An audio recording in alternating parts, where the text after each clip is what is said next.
अस्सलामुअलैकुम। मेरा नाम नसरोज बागवान है। मैं जमात सुवम में पढ़ता हूँ। मेरी स्कूल का नाम डॉक्टर सुमंत नायक महानगर पालिका उर्दू स्कूल नंबर 41 कतरा नाशिक है। मैं आज आपके सामने एक नात पेश करूँगा। आइए तुम और हम नात पेश करने से पहले दरूद शरीफ का नजराना पेश करें।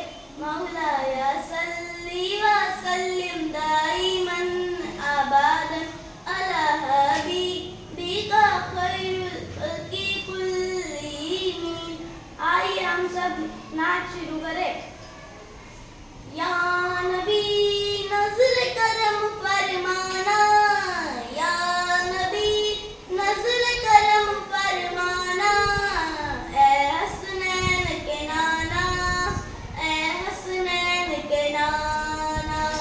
ज़हरा पाक के सदके हमको तैबा में बुलवाना, ए हसनैन के नाना, ए हसनैन के नाना। आपके दर का हूँ मैं भिखारी, आप है मेरे दाता।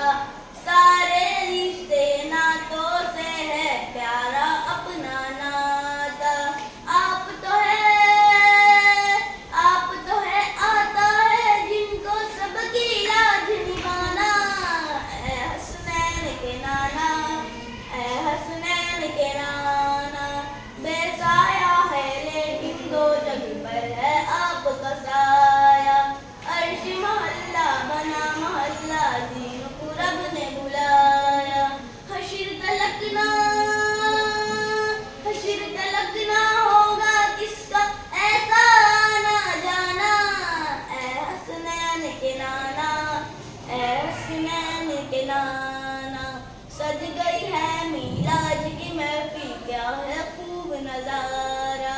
कैफो मस्ती में डूबा है देखो आलम सारा। ढूंढ रही है आपकी रहमत बख्शिश का बहाना, ए हसनैन के नाना, ए हसनैन के नाना।